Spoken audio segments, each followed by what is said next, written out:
जी, तो यहाँ हम बात करेंगे एक राइटर के ऊपर जिसकी जो बुक है वो अनुभव सिन्हा शेयर करते फिर रहे हैं। नॉर्मली इनका इंस्टाग्राम अगर आप अनुभव का देखें, अच्छा हाँ, ख़ैर ये वेरिफाइड अकाउंट भी है, आप देख सकते हैं वही अनुभव सिन्हा है जो कपिल शर्मा की शो पर आके एक्स्ट्रा बदतमीज़ी कर रहे थे जिसमें अर्नब का मजाक उड़ाया गया था। उसका लिंक मैं डिस्क्रिप्शन बॉक्स में डाल दूँगी। अच्छा, मेरा डिस्क्रिप्शन बॉक्स देख लिया करें, वो भरा हुआ होता है लिंक्स से। मैंने बहुत लिंक्स होते हैं उसके अंदर। खैर, तो ये वो शो था जिसमें ये मनोज बाजपेयी, जिससे मेरा दिल बिल्कुल टूट गया। मैं इसको बहुत ज़्यादा टैलेंटेड बनता समझती थी। खैर, इसको बॉलीवुड में रहना है तो ये वही करेगा, चमचागिरी जो सब करते हैं। और मज़े की बात ये कि दोनों ही बिहारी हैं और सुशांत के बिल्कुल अगेंस्ट हैं इस वक्त, यानी जो उसके जस्टिस के ऊपर मूवमेंट चल रही है उसके अगेंस्ट हैं। अर्नब का मजाक उड़ाने का भी यही मतलब है कि वो अगेंस्ट हैं। हालांकि ये जैसी नेपोटिज्म का जब एंगल आया था तो ये फ़ौरन शुरू हो गए थे। चलें, खैर इनको हम यहाँ पर दफ़ा करते हैं, हम चलते हैं सबसे पहले इस बुक के ऊपर जो मैं बात कर रही हूँ। अनुभव सिन्हा जो है वो कोई भी चीज़ें ज़्यादातर उनके ऊपर पोस्ट नहीं करते, उनको प्रमोट नहीं करते हैं। इन्होंने ये बुक प्रमोट की, इसके पीछे इनको गालियाँ पड़ी तो ये फ़ौरन आ गए, इन्होंने एक ये बुक और एक ये बुक यहाँ पर प्रमोट कर दी फ़ौरन कि मैं जो है बड़ा खुश हूँ। और इनका तो अभी पता ही है आपको कि NDTV के इनको 2 अवार्ड्स भी मिले हैं और ये कितना ज़्यादा अर्नब के लिए बोल रहे हैं ये भी हम सब ने सुना है। बिल्कुल, है ना? तो देख लें ये कैसे लोगों को सपोर्ट करते हैं। तो यहाँ पर इन्होंने ये लिखा है कि ये इनके राम कुमार सिंह जो हैं, उन्होंने इनकी जो कोई फ्रेंड है, उन्होंने ये बड़ी खूबसूरत बुक लिखी है। अब हम चलते हैं यहाँ पर अच्छा हाँ, अनुभव सिन्हा का अगर मैं आप लोगों को बता दूँ ये हैं कौन? ये प्रोड्यूसर, राइटर, डायरेक्टर हैं। इन्होंने बेकार-बेकार फ़िल्में की हुई हैं। तुम बिन, रावण और थप्पड़, मुल्क, गुलाब गुलाब गैंग, ततहत्सू आपको भी पहले कहीं देखा है। फिर तुम बिन 2 की थी। सिर्फ़ शायद जो तुम बिन थी वो मुझे याद है कि वो थोड़ी बेहतर फ़िल्म थी। बाकी नहीं मुझे पता। आर्टिकल 1, आर्टिकल 15 तो मैंने देखी भी नहीं है, मुझे पता नहीं है। ततहस्तु जो भी है वो भी मैंने नहीं देखी, गुलाब गैंग भी मैंने नहीं देखी, पर मुझे खैर पता है कि गुलाब गैंग किसके ऊपर है। और थप्पड़ तो खैर आप सबको पता ही होगा। तो ये बेकार हैं। फिर हम यहाँ इनके राम कुमार जी के पास जाते हैं। ये जो राम कुमार सिंह हैं, ये इंतहाई कोई फ्लॉप स्क्रीन राइटर हैं। इन्होंने 3-4 बिल्कुल बेकार तरीन फ़िल्म्स की स्क्रीन स्क्रीन राइटर रह चुके हैं, जिसमें से एक अनारकली ऑफ आरा करके है जिसमें वो स्वरा सिंह है। और एक सरकार 3 इन्होंने की थी जो बिल्कुल ही फ्लॉप थी। Z+ भी कोई करके एक फ़िल्म थी।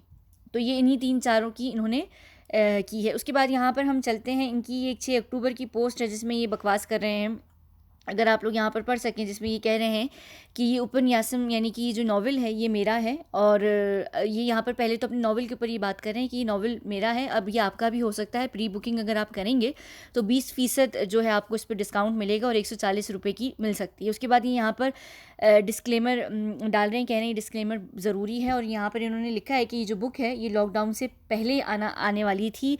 जो सलेश भाई हैं इनको इन्होंने इसका जो स्क्रिप्ट था या जो भी इसका ड्राफ्ट था वो दिसंबर में दे दिया था, लेकिन फिर लॉकडाउन हो गया जिसके चलते ये बुक डिले हो गई। और उसी ही बीच में एक सुपरस्टार की मौत हो गई। इनकी जो बुक का टाइटल है उसका नाम भी है सुपरस्टार की मौत।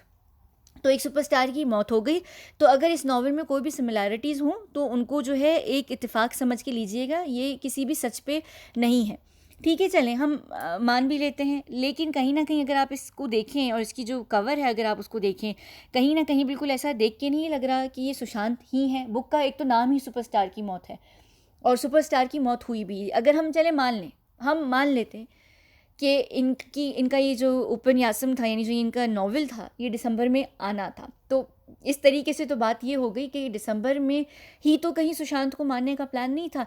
फिर वो एकदम कोविड शुरू हो गया, चीज़ें डिले हो गई या कोई ना कोई इशू शुरू हो गया, या हो सकता है कि वो उस वक्त कोई ना कोई डील सुशांत के साथ करना चाह रहे हो, नहीं हो रही हो, लेकिन उनके जहन में कोई ना कोई प्लान हो। कहीं ये सुशांत ही की तो पूरी हत्या के स्क्रीन राइटर नहीं है। हम तो महेश भट्ट को कह रहे हैं, महेश भट्ट हो सकता है डायरेक्टर हों, प्रोड्यूसर तो बेबी पेंगुइन है। यही तो कहीं स्क्रीन राइटर नहीं है, इन्होंने तो कहीं नहीं लिखा। अगर इन्होंने एक अपनी बुक जो कि जिसका नाम ही सुपरस्टार की मौत है, इतना बड़ा इत्तेफाक कैसे हो सकता है कि एक इतने बड़े सुपरस्टार की मौत हो गई। फिर इनका कवर यहाँ पर अगर हम देखें, कहीं ना कहीं ये ऐसा नहीं लग रहा कि ये सुशांत, ये रिया और ये बुड्ढा खूसट, ये महेश भट्ट भी हो सकता है। अगर हम इस इंसान को लेंगे 50 तक के करीब करीब का लग रहा है, इसकी मूछें भी हैं, तो ये पापा पेंगुइन तो नहीं लग रहे, लेकिन 50 के अंदर जो हैं वो बॉलीवुड के भाई हैं। और ये कौन हो सकते हैं? ये कोई भी हो सकता है, ये बेबी पेंगुइन तो नहीं। यानी अब बेबी पेंगुइन क्योंकि ग्लासेस भी लगाते हैं और पापा पेंगुइन भी ग्लासेस लगाते हैं। अगर आप यहाँ पर देखें, लगाते हैं ना, पापा पेंगुइन नहीं लगाते, बेबी पेंगुइन लगाते हैं, पापा पेंगुइन लगाते हैं। छोड़ो, गूगल करना पड़ेगा, मेरा मनहूस चेहरे देखने का दिल नहीं है, मुझे बता दीजिएगा। खैर, तो कुछ भी हो सकता है। और ये बड़ी उम्र का बंदा है, तो ये, ओहो किसका फ़ोन बज रहा है, एक सेकंड एक सेकंड एक सेकंड। अब ये कोई मुझे ना कहना कि ये जो बेल है ये इंडिया इंडिया के फ़ोनों में होती है, क्योंकि मुझे एक दफ़ा मेरे घर की बेल बजी थी, सब कह रहे थे कि आपकी जो डोर बेल है वो इंडिया में ऐसे डोर बेल्स होते हैं। खैर, तो कहीं ना कहीं अगर आप इस तस्वीर को देखें, आप लोगों को ये कौन लग रहे हैं? ये तो पक्की रिया है और ये सुशांत हैं। अब ये लोग कौन हो सकते हैं? ये बेबी पेंगुइन हो सकता है। और क्या हो रहा है, ये वो बेबी पेंगुइन हो सकता है। मैं बिल्कुल माफ़ी चाहती हूँ, मुझे पता है कि एकदम असल में फ़ोन बज गया तो मेरा जहन उस तरफ चला गया। खैर, तो ये बेबी पेंगुइन है, रिया है और सुशांत तो हैं। अब ये दोनों बुड्ढे कौन हैं? एक ये हो सकता है महेश भट्ट हो, ये बीच में बिल्कुल बैठे हुए भी हैं, महेश भट्ट हो सकते हैं। और ये देखिए, अगर यहाँ पर हम देखें ना, तो ये कहीं ना कहीं दुबई वाले भाई से भी मिल रहे हैं। बॉलीवुड वाले भाई को अगर हम छोड़ दें, तो जो दुबई वाले भाई हैं उनकी जो मूछें हैं, उनका अंदाज़ बिल्कुल कहीं ना कहीं ऐसा है। तो ये भी हो सकते हैं, कोई भी हो सकता है ये तो। लेकिन कहीं ना कहीं वो बॉम्बे भी है, सुपरस्टार भी है, और ये बिल्कुल सुशांत लग रहा है। मैं ये सिर्फ यहाँ डिस्क्लेमर में ये बकवास कर रहे हैं, और इससे सिर्फ ये मेरा वीडियो भी करने का ये मतलब है कि कहीं सुशांत की जो सारी हत्या थी, उसका जो प्लान था वो कहीं दिसंबर में ही तो मानने का नहीं था, या उससे भी पहले मानने का था, कि उन्होंने सोचा होगा कि मैं दिसंबर में बुक रिलीज़ करूँगा, एकदम उन्हीं दिनों मेरी बुक एकदम चल पड़ेगी। और इन सबको तो ये पता भी नहीं था ना कि क्या कहते हैं, इन सबको ये पता भी नहीं था कि सुशांत का जो केस है वो इतना बड़ा हो जाएगा और इतने सब एकदम आंखें खुल जाएंगी। इनके जहन में तो था कि जो हमने कवर अप बनाया है आत्महत्या का, उसके चलते 2-3 दिन लोग रोएंगे धोएंगे और बंद हो जाएगा केस का, तो इनके जहन में भी नहीं था। तो कहीं इनके जहन में ये चीज़ तो नहीं आ रही है कि हम सुशांत को मारते, चले आप कह लें नवंबर में या दिसंबर के शुरू में मारते, और एकदम उन्हीं दिनों ये बुक निकाल कर ले आते सुशांत के ऊपर कि एक सुपरस्टार की मौत। वो तो सब कुछ एकदम चेंज ही हो गया कि वो आत्महत्या से हत्या बन गई। कहीं इन्होंने इस बुक में पहले आत्महत्या के ऊपर तो कोई नहीं नैरेटिव लिखा कि एक सुपरस्टार की मौत कैसे हुई। अब हो सकता है कि उन्होंने इसका ड्राफ्ट भी चेंज किया, और बिल्कुल इन्होंने बहुत सारा कुछ इसमें चेंज किया होगा। जिस तरीके से चलता हुआ आया है, दिसंबर की बजाय अक्टूबर में अब इनका ये जो नॉवल है, ये रिलीज़ हुआ है, यानी 10 महीने के बाद, तो इसके बीच में इन्होंने कितने चेंजेस किए होंगे। मेरा पूरी वीडियो करने का जो मकसद है कि सुशांत का जो षड्यंत्र रचाया गया है जून के अंदर, ये कहीं उसके स्क्रीन राइटर तो नहीं, तभी इतने लूप होल्स तो नहीं, और इसी वजह से कह रही हूँ मैं, क्योंकि इनकी जो घटिया फिल्में हैं, अनारकली, फारा और Z+ सरकार 3, वो कितनी घटिया फिल्में हैं। तो एक घटिया राइटर अगर घटिया फिल्म लिखता है, तो सुशांत की जो भी उन्होंने कहानी लिखी है, वो इतनी लूप होल्स इस वजह से तो नहीं है कि इन्होंने कहीं चेक ही नहीं की हो। इन्होंने कहा होगा बस कहानी लिख दो, लोगों का क्या है, घटिया फिल्म को भी वो बना देते हैं, 300 करोड़ का बिजनेस दिलवा देते हैं। ये मेरी पूरी वीडियो करने का यही कारण है। मुझे ज़रूर बताइएगा कि आप लोगों को क्या लगता है। मेरे हिसाब से कहीं ना कहीं सुशांत को मारने का प्लान इनका नवंबर वगैरह का था, या लेट नवंबर का, और दिसंबर में इनकी फ़िल्म जो दिसंबर या जनवरी में इनकी जो वो है बुक रिलीज़ हो जाती है। और अगर चलें नवंबर में भी नहीं, दिसंबर में अगर इन्होंने ये ड्राफ्ट दिया था, तो दिसंबर ही के अंदर मार के, और न्यू ईयर पे, जनवरी पे, मुझे नहीं पता एक बुक को कंपाइल करके कितना टाइम लगता है जाके बनने में और फिर निकल कर आने में दुनिया तक। यानी जो भी है अगर चले जनवरी भी हम मान लें, क्योंकि जनवरी में सुशांत जो थे वो 21 जनवरी को अपनी जन्मदिन पर अपनी बहनों के साथ चले गए थे, और वो ऑलमोस्ट रिया को छोड़ रहे थे। तब फिर रिया ने उनको ब्लैकमेल करना शुरू कर दिया था कि वापस आओ। फिर वो बड़ी मुश्किलों से वापस भी गए थे रिया के पास।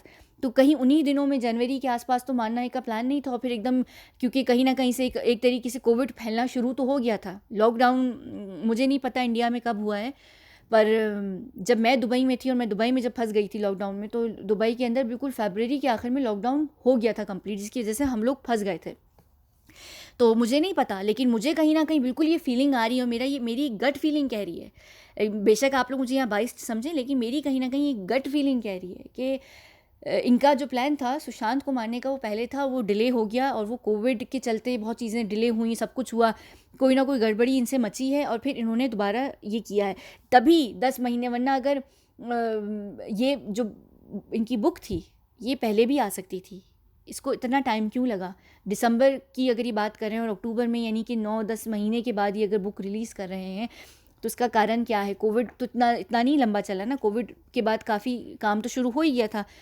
और अगर दिसंबर में भी इन्होंने सलेश भाई को बुक्स दे दी थी तो वो प्रिंट तो होना शुरू हो ही गई होंगी ना। फैक्ट्रीज़ वगैरह तो कहीं ना कहीं फरवरी के आखिर में इंडिया में बंद हुई होंगी। मुझे नहीं पता, आप लोग मुझे बताइएगा कि इंडिया में प्रॉपर लॉकडाउन कब लगा था। तो 2-3 महीने में तो इनकी बुक्स वगैरह तो प्रिंट हो ही गई होंगी, इतना भी नहीं हुआ होगा कि नहीं हुई होंगी।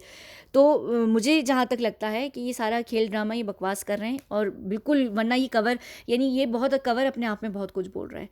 इन इन चेहरों को आप लोग अगर डिकोड करना चाहें तो ज़रूर कीजिए। मेरे हिसाब से ये सुशांत हैं, ये रिया हैं, ये दुबई वाले भाई हैं, ये बेबी पैंगविन है, और ये बुड्ढा लग रहा है एक आदमी, तो ये महेश भट्ट भी हो सकता है, और ये बुड्ढा बॉलीवुड का भाई भी हो सकता है, क्योंकि असल में देखा जाए तो बॉलीवुड का जो भाई है वो अच्छा खासा बुड्ढा है। और ये अगर पापा पैंगविन है और ये बेबी पैंगविन है तो फिर ये कौन है? महेश भट्ट भी हो सकते हैं। महेश भट्ट लगते ज़रूर हैं इतने बुड्ढे, और ये इतने बुड्ढे जो हैं वो महेश भट्ट जैसे ही लग तो रहे हैं। आप लोग ज़रूर मुझे बताइएगा। मेरे हिसाब से ये 3 तो पक्के हैं, सुशांत, रिया, बेबी पैंगविन। ये बॉलीवुड वो दुबई वाला भाई ज़रूर हो सकता है, क्योंकि दुबई वाले भाई के सर के जो बाल भी हैं वो भी ऐसी, मूछें भी ऐसी हैं, सिर्फ उस चश्मा शायद नहीं वो पहनते हैं।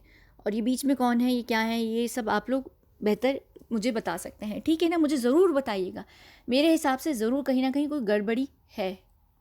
बहुत बहुत शुक्रिया।